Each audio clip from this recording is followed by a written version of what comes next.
breaking news. The singer Taylor Swift and the American football star Travis Kelce are officially married.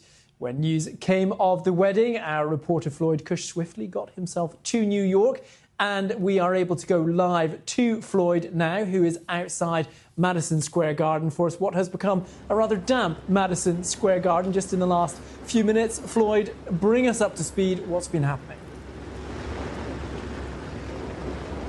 Hi Rich, how you going? We have a torrential thunderstorm happening now after intense heat, but we have some breaking news that Taylor Swift and Travis Kelce are in fact married. I'm going to have to leave you because it is getting quite intense out here.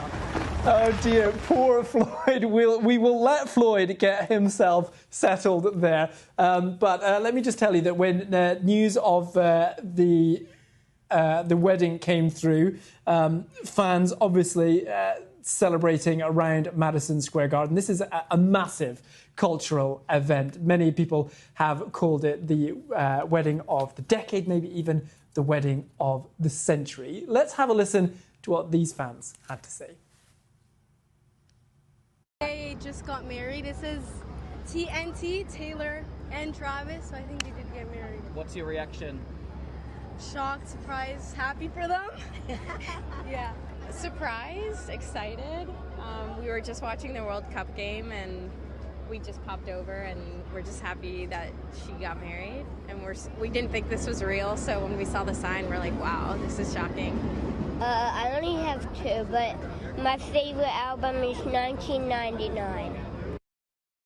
Well, quite the mix of fans there, and clearly those fans, speaking to our reporter before the weather took a turn for the worse, it's now rather dismal in New York City at Madison Square Garden, where that wedding has taken place just in the last half hour. But this is a big deal, a significant cultural moment. Joining us live now is Dr. Sarah Baker-Bailey, an associate professor at Southern Connecticut State University, where she teaches a Taylor Swift-themed course looking at the intersection of pop culture, fandom and communication. Sarah, great to have you on the programme. This is very exciting news for many Swifties, as they call themselves, but a big cultural moment. Talk us through this. Oh, absolutely. The Tay voodoo is unmatched. I can't believe that it's a thunderstorm in New York right now.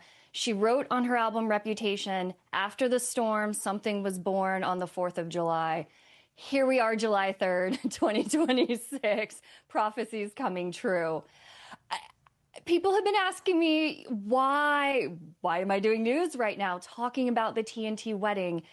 And I think these are two uniquely American cultural phenomenons coming together, pop music, sports, but also it's a wedding of 1,000 people featuring film, television stars, guests from across the pond like Hugh Grant, athletes, journalists, models. It is a who's who of America, all under that dome of Madison Square Garden right now. Really quite prophetic, that line you bring up. You touched on there some of the guest lists, the names on that guest list, but this whole thing was shrouded in secrecy. I mean, you're talking about one of the most famous singers on the planet and one of the most famous sports stars on the planet. Why were they so secretive about this, and yet, on the other hand, doing this in such a huge public venue?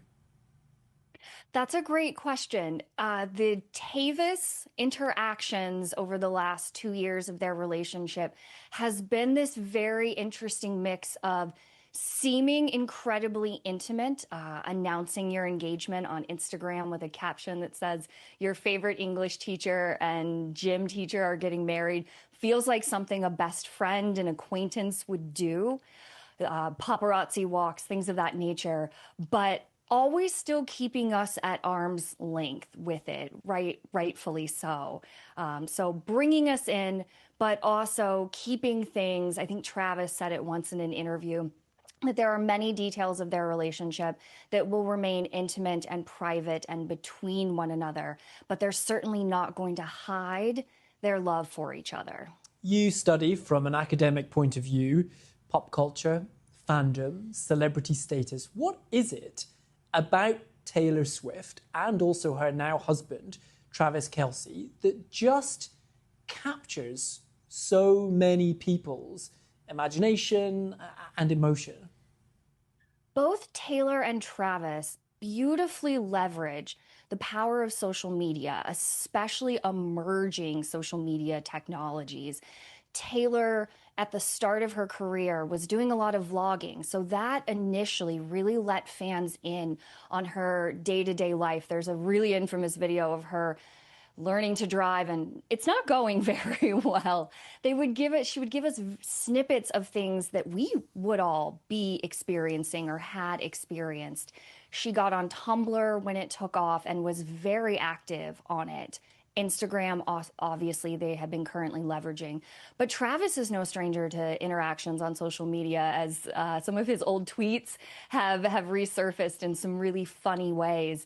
They know how to, through screens and through digital media, reach out to their fans and cultivate feelings of very deep, intimate, personal connections. Really, really fascinating to talk to you, Dr. Sarah Baker-Bailey, on this huge, pivotal cultural moment for many people who are Swifties out there. Dr. Bailey from Southern Connecticut State University, thank you so much for joining us. Really appreciate it. Thank you.